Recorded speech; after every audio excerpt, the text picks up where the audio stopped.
Priyanka ma'am, हमारे subscriber की एक न्यू डिमांड आई है। आपने अब टॉपिक समझाना है फ्रेजेस एंड क्लॉजेस। हाँ, ये तो बहुत इजी टॉपिक है और मेरे ख्याल से मोस्ट ऑफ द स्टूडेंट्स की डिमांड होगी कि फ्रेजेस एंड क्लॉजेस टॉपिक लिया जाए हमारी वीडियो में, क्योंकि ये थोड़ा सा ग्रामर में अलग टॉपिक है जो यूजुअली जिसमें बच्चों को कंफ्यूजन होता है। बट मेरी एक शर्त है ये वीडियो स्टार्ट करने से पहले। अरे, क्या शर्त है अब आपकी? मुझे ये कहना है कि फ्रेजेस तो बहुत ही सिंपल टॉपिक है, तो इसे शिवानी मैम समझाएंगी और क्लॉजेस मैं समझाऊंगी। तो Shivani ma'am, are you ready? हाँ, क्यों नहीं। फ्रेजेस तो इजी टॉपिक है और इसको मैं ही समझाऊंगी। So friends, let's start the video. Phrases are group of words which do not make complete sense. बिल्कुल सही कहा मैम आपने। फ्रेजेस वो ग्रुप ऑफ वर्ड्स होते हैं जो एक कंप्लीट सेंस नहीं देते, मतलब जिसमें सब्जेक्ट और वर्ब का कॉम्बिनेशन नहीं होता। बट आप इसके थोड़े एग्जाम्पल्स दो जिससे हमारी ऑडियंस को और क्लियर हो जाए ये कॉन्सेप्ट। अरे मैडम, आप क्या बात कर रहे हो? फ्रेजेस के एग्जाम्पल्स तो मेरी स्टूडेंट माहिरा भी दे सकती है। So please welcome Myra. So Myra, आप फ्रेजेस के एग्जाम्पल्स दे सकते हो? Yes ma'am. वहां हमारी ऑडियंस को बोलो। Yes ma'am. Yes ma'am. So Mahira, आप मुझे फ्रेजेस के एग्जाम्पल्स दो। On the table, at the door. Very good Mahira, बहुत बढ़िया।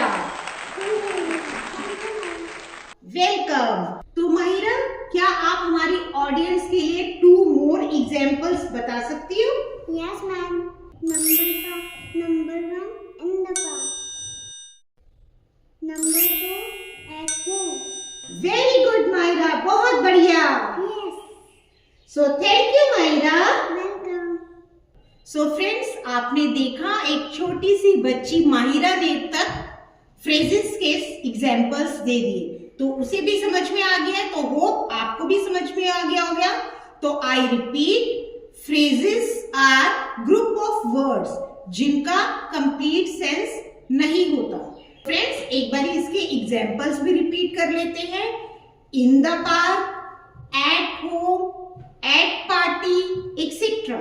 सो प्रियंका मैम, ये तो हुई फ्रेजेस की बात। अब आप जरा हमें क्लॉजेस समझा देंगे? सो स्टूडेंट्स, क्लॉजेस वो ग्रुप ऑफ वर्ड्स होते हैं जो अपने आप में एक कंप्लीट सेंस देते हैं, मतलब जिस सेंटेंस में सब्जेक्ट और वर्ब का करेक्ट कॉम्बिनेशन होता है उसे हम बोल सकते हैं clause. For example, I hate to drink coffee because it upsets my stomach. अब आप देखेंगे इसमें सब्जेक्ट भी है, वर्ब भी है और ऑब्जेक्ट भी है। तो जब भी किसी ऐसे सेंटेंस की बात हो रही है जिसमें सब्जेक्ट और वर्ब का प्रॉपर कॉम्बिनेशन है, उसे हम क्लॉज बोल सकते हैं। एक और एग्जाम्पल लेते हैं। आफ्टर मंथ्स रिसर्च ही फाइनली फिनिश्ड हिज नॉवल। इस सेंटेंस में भी सब्जेक्ट भी है, वर्ब भी है और ऑब्जेक्ट भी है, तो it is called a clause. But एक बात और है कि क्लॉजेस के कुछ टाइप्स होते हैं, जैसे कि मेन क्लॉज या फिर प्रिंसिपल क्लॉज और सबऑर्डिनेट क्लॉज। तो हम ये कैसे डिफरेंशिएट करेंगे कि कौन सा मेन क्लॉज है और कौन सा सबऑर्डिनेट क्लॉज है? अच्छा, क्लॉजेस के टाइप्स भी है। और यार, इससे अच्छा तो फ्रेजेस थे, इजीली और जल्दी समझ भी आ गए। यस डियर, क्लॉजेस 2 टाइप के होते हैं, जैसे कि मैंने अभी बताया, मेन क्लॉज या फिर आप उसे प्रिंसिपल क्लॉज भी कह सकते हैं, और दूसरा सबऑर्डिनेट क्लॉज। तो जल्दी से आइए हम सीख लेते हैं कि किसी भी सेंटेंस में हम मेन क्लॉज को और मेन क्लॉज और सबऑर्डिनेट क्लॉज को कैसे आइडेंटिफाई करेंगे।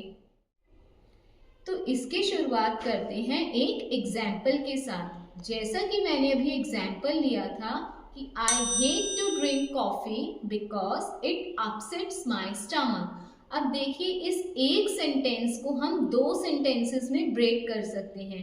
सबसे पहला, I hate to drink coffee, और दूसरा, because it upsets my stomach. अगर आप दोनों सेंटेंसेस को कंपेयर करेंगे तो I hate to drink coffee, जो सेंटेंस नंबर 1 है उसमें सब्जेक्ट हो गया आई और वर्ब हो गया हेट और कॉफी हो गया हमारा object. And I hate to drink coffee अपने आप में कंप्लीट सेंस दे रहा है, तो मतलब ये हो गया हमारा प्रिंसिपल क्लॉज मतलब मेन क्लॉज। और इसी सेंटेंस में जो दूसरा सेंटेंस बन रहा है वो है because it upsets my stomach. तो डियर इसमें भी इट जो है वो सब्जेक्ट हो गया, अपसेट्स जो है वो वर्ब हो गया और स्टमक ऑब्जेक्ट हो गया। इस सेंटेंस में भी हमारे पास सब्जेक्ट वर्ब और ऑब्जेक्ट तीनों चीजें आ रही हैं, बट ये सिर्फ अपने आप में ये सेंटेंस कंप्लीट सेंस नहीं दे रहा, क्योंकि अगर मैं इतना बोलूं कि because it upsets my stomach तो इससे मीनिंग क्लियर नहीं हो रहा, ये पहले वाले सेंटेंस पे डिपेंडेंट है, तो इसीलिए ये डिपेंडेंट क्लॉज है मतलब सबऑर्डिनेट क्लॉज है। और जो फर्स्ट सेंटेंस था जिसमें सब्जेक्ट वर्ब और ऑब्जेक्ट था और वो अपने आप में पूरा मीनिंग कंप्लीट कर रहा है, उसे हम बोलते हैं मेन क्लॉज मतलब प्रिंसिपल क्लॉज या फिर इंडिपेंडेंट क्लॉज। ओके, ये एग्जाम्पल तो हमें समझ में आ गया, लेकिन क्या आप एक और एग्जाम्पल से हमें समझा सकते हो ma'am? Okay, let's take one more example. Next example is the boy who is sitting on the last bench is my cousin. तो अब इस सेंटेंस को भी हम दो पार्ट्स में डिवाइड कर सकते हैं, मतलब इस सेंटेंस के अंदर भी हमें दो सेंटेंस ढूंढने हैं।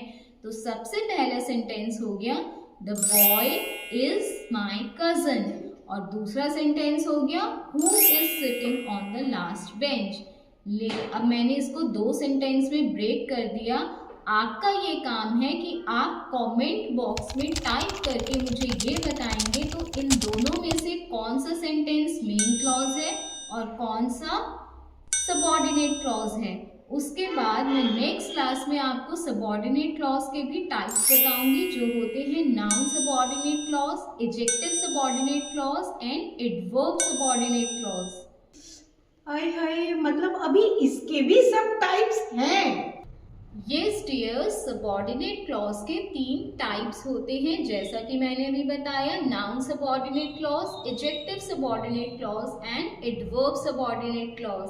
बट इनको समझना ज़्यादा मुश्किल नहीं है, क्योंकि कल की क्लास में मैं बताने वाली हूँ कि एक ऐसा ट्रिक जिससे आप बहुत ही आसानी से आइडेंटिफाई कर लेंगे कि ये नाउन सबऑर्डिनेट क्लॉज है, एडजेक्टिव सबऑर्डिनेट क्लॉज है या फिर एडवर्ब सबऑर्डिनेट क्लॉज है।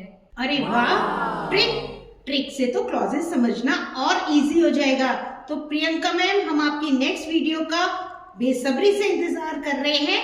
और आपको बता दूं, मुझे एक कॉम्पिटिटिव एग्जाम भी देना है और उसमें क्लॉजेस तो आते ही हैं, तो मेरे लिए तो ये वाली वीडियो बहुत ज्यादा इम्पोर्टेंट होने वाली है।